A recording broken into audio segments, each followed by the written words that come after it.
Chapter 6.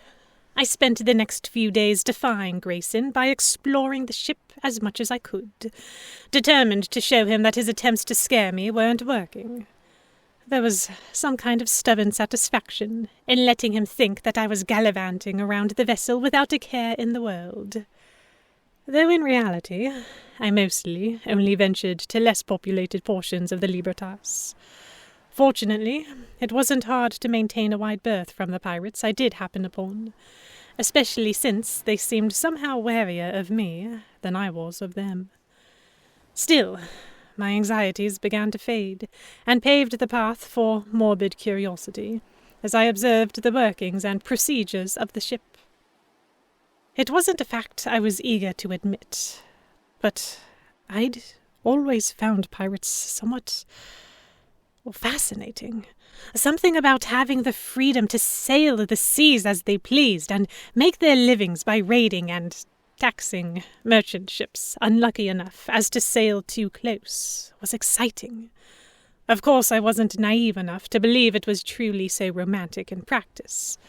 But since I had this unique opportunity to see what real piracy was like up close, I was doing my best to take advantage. I caught a few glimpses of Grayson every now and again, but he normally didn't spare me more than a glance before moving on. Out of everyone, he always seemed to be the busiest, as opposed to Captain McFarley, who I often saw laughing, talking, and drinking with the crew. From what I understood about pirates, this was not unusual. The captain's job was to keep the crew happy, which he seemed to be doing efficaciously, while Grayson did the logistical work behind the scenes. They suited their roles quite well. Captain McFarley was much more the personable type, whereas I hardly saw Grayson talking to any of the other crewmates, unless he was giving orders or scolding them. Inevitably, this led to a certain level of grumbling from the crew while Grayson wasn't around. Back home, I'd often overheard men making similar gripes behind my father's back, things that they would never have dared speak whilst he was within earshot. I had no doubt that, had my father ever caught wind of such unkind words, the men involved would have been quickly made to regret them. Here it was different. The pirates never seemed truly resentful of Grayson. There was something light, almost joking, in the way they complained about him. And in the event that Grayson did happen to hear one of these insults, he would shrug it off, or turn around and sling a wittier one back. The few times I had witnessed one of these berating lectures, I was still struck by the odd way he spoke compared to the others. I had difficulty determining exactly what it was, but the difference seemed to be most pronounced whenever he was visibly angry or annoyed. Although I was slightly more comfortable being out and about on the ship, I still took all of my meals in the cabin Grayson had prepared for me. One of the crew members would punctually bring food 3 times a day and leave it outside the door, scurrying off before I could thank them. Captain McFarley extended the occasional invitation to dinner with him in his quarters, which I always felt obliged to accept. Not that I terribly minded. He was friendly enough, and it was my only option if I wanted human interaction, since none of the other crew dared to say a word to me. I tried not to be out when it got dark, just for caution's sake. Instead, spending my evenings at Grayson's desk, trying to draft a letter to my father. Unfortunately, I had yet to write anything satisfactory.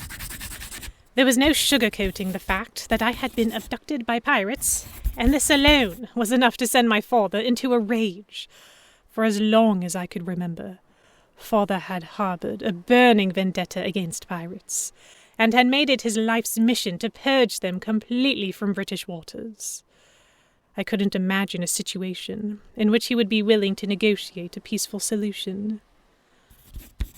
On one particular night, I sat with several crumpled scraps of parchment and the itch of frustration gnawing away at me, until I suddenly couldn't stand the thought of being shut in this room for another second. Abruptly, I stood, throwing the cabin door open. I paused for a moment, listening. Raucous laughter echoed from the mess hall further in the ship's depths. At this time of night, most of them were drinking or playing dice.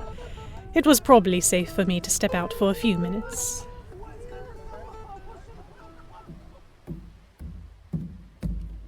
I made my way above deck, breathing the cool sea air in the hopes that it would clear my head.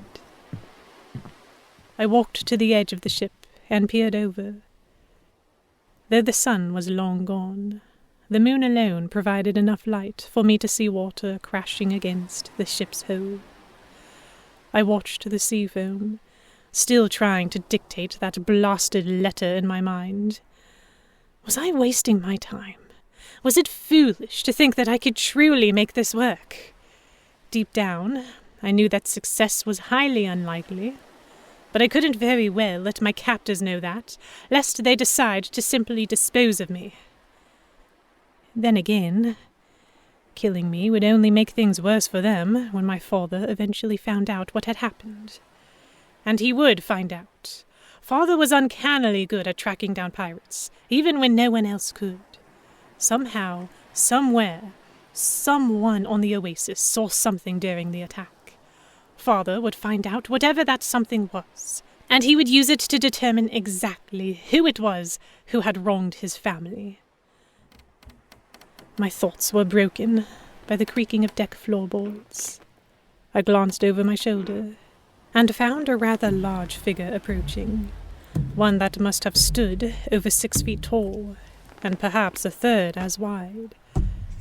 I had seen this pirate once or twice around the ship, and recalled that he was one of the more starey ones.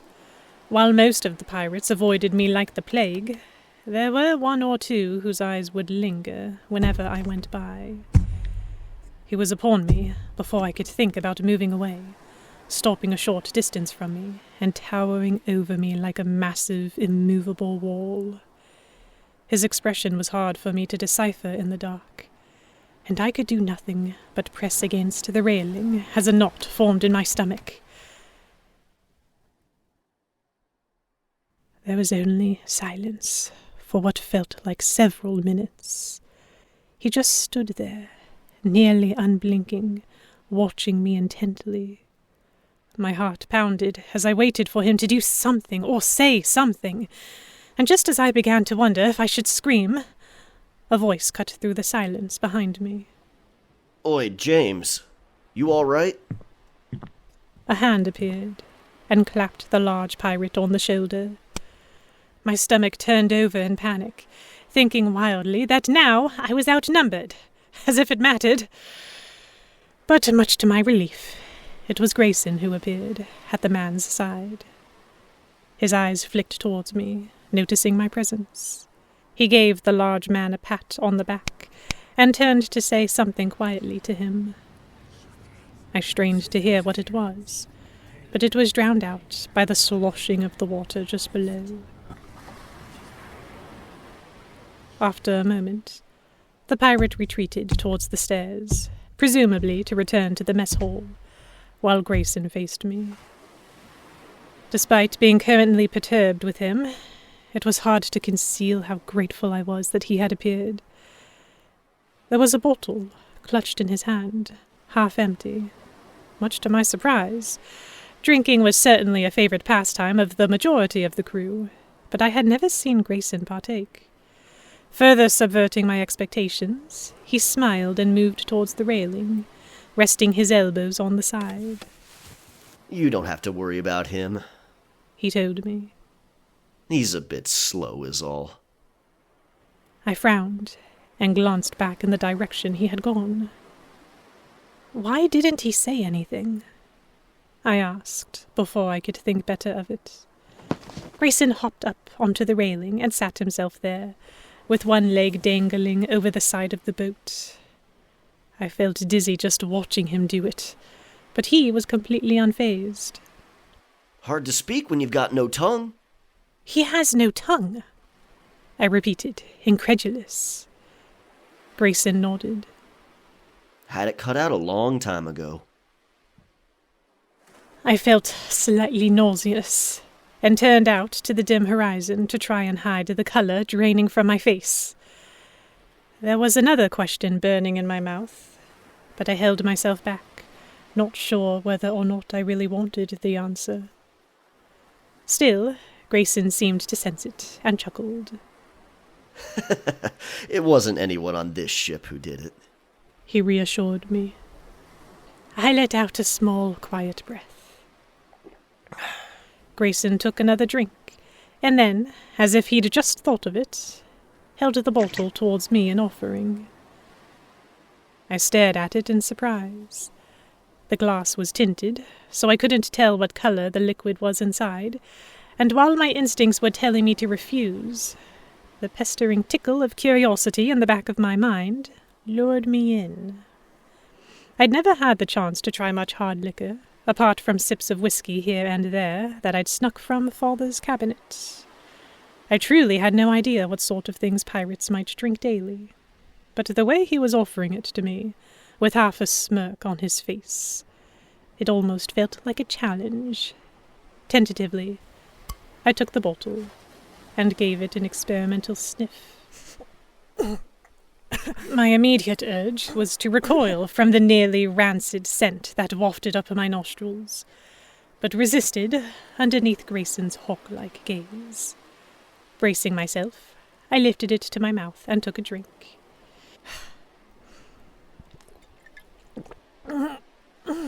It tasted even worse than it smelled. I pressed my lips together and tried my hardest not to choke as the liquor left a trail of fire down the back of my throat. But after a moment, was unable to hold back a fit of coughs. Grayson's smirk widened into a grin, and he took the bottle back from me with a laugh. Not what you're used to, I take it. I felt my cheeks turn pink with embarrassment. How can you drink that? I asked, watching him take another swig. Terrible, isn't it? He glanced at the bottle. We don't drink it for the taste. Don't often get high-quality liquor, and whenever we do, it goes fast. I frowned at him. You don't strike me as someone who drinks much. He chuckled again. I do quite a lot of things that you might not expect. Turning his eyes upwards, he suddenly looked over at me again and tilted his head. What are you doing out here, anyway? He asked, leaving me no room to wonder what exactly that had meant. I hesitated before answering. I didn't want to open the can of worms that would come with telling him about my resignations regarding the letter, so I said instead, I couldn't sleep. Grayson stared at me for a few moments. I always had trouble reading exactly what was on his face, and with only the moonlight to illuminate his expression, it was even harder. He let out a long breath, leaning back against the mast again. Well, how about we play a game, then? This caught me entirely off guard. I stuttered for a moment, blinking in surprise. Grayson smiled at my confusion. Here's how it works. I'll ask you a yes or no question, and if the answer is yes, you have to drink. He shook the bottle of bile at me gently. If the answer is no, then I have to drink. I didn't respond for a moment, glancing between him and the bottle. A part of me wanted to tell him to shove off, but I was semi-intrigued by the concept, as well as his rather sudden and undecidedly uncharacteristic behavior. All right, I agreed, reaching out and taking the bottle from him. He crossed his arms over his chest and stared hard at me, eyes glinting thoughtfully. Are you married? Silently, I stretched out my arm, holding the bottle in his direction. His eyebrows shot up. No. I just gave him an expectant look. True to his word, he took the bottle back from me and drank from it. That's rather unusual for a woman your age, he said, once he'd swallowed the mouthful. What's the problem? Not enough suitors? Counting this as a question, I gestured towards the bottle again. Believe me, there are plenty, I informed him. He scoffed lightly, but took another drink regardless. I didn't realize you were in such high demand, he remarked. Of course I am. I'm the daughter of a high-ranking British naval officer. I'm still young, so plenty of time for me to pop out children. Whoever marries me will be given a sizable dowry, and most likely secure for himself his own high-ranking position in the future. All very good reasons, Grayson said, with a nod. But you've forgotten one. Surely your beauty counts for something, doesn't it? It was a clear attempt to fluster me, but I instead gave him a coy smile back. Less than you might think, I told him. Just look at yourself. Beauty means nothing when your personality isn't as attractive as your face. He was taken aback for a moment, and then quickly burst out laughing. I see what you mean. With a sharp tongue like that, it's no wonder you aren't married yet. He returned the bottle to me. Next question, then. Grayson paused, narrowing his eyes at me in what was clearly a deep consideration. Then his face lit up, and I caught a note of mischief in his smile. Have you ever been with a man before? My heart leapt into my throat. It was hard not to look affronted by the question. He'd asked it so bluntly, the same way one might ask about the weather or the day's events. I knew a few ladies back home who might have fainted on the spot from being asked such a thing. But it had been his intention to get some sort of reaction out of me, judging from the way he was watching my expression so keenly. I swallowed hard, determined not to give him the satisfaction, and pressed my mouth into a thin smile. If you mean in the traditional sense, I began, then the answer is no. That gave him pause, and he blinked. And what if I meant it in a non-traditional sense? With a steady gaze and a quiet exhale, I took a drink, and managed to keep my face from scrunching up in disgust. Grayson's mouth opened, no doubt to press me further, but I swirled the liquor around in the bottle and cut him off. I think I'd like a turn, I said, and handed the vial back to him. He snorted, and though his eyebrows remained raised, he took the hint. As the lady wishes. Are you from London? The smile faded from his face, and he said nothing, blinking at me for several seconds. It was hard not to break into a triumphant grin as his silence all but answered my question, and tilted my head at him expectantly. What makes you ask that? He said, finally. Your accent. I don't have a London accent. Not anymore, I conceded. You've lost most of it, or perhaps you're trying to suppress it. But I still hear it every so often. Grayson studied my face carefully. I did the same back, and quickly became locked into some kind of unspoken staring contest. His eyes held me in place. I couldn't have broken my gaze even if I'd wanted to. There was a flicker in his eyes, ever so slight, before he hopped off the railing with a heavy sigh. It's getting late, he said, dodging the subject entirely. Some of us have work to do in the morning. He breezed past me, much to my own astonishment. With a flare of irritation, I turned and called after him. Can't even follow the rules of your own game? I asked, furrowing my brow. Grayson stopped, and though he was still faced away from me, I could see him considering. After a moment, he looked at me over his shoulder, held up the bottle, and took a long, deliberate drink from it. "Good night, Miss Williams," he said, giving me a lazy wave before sauntering off.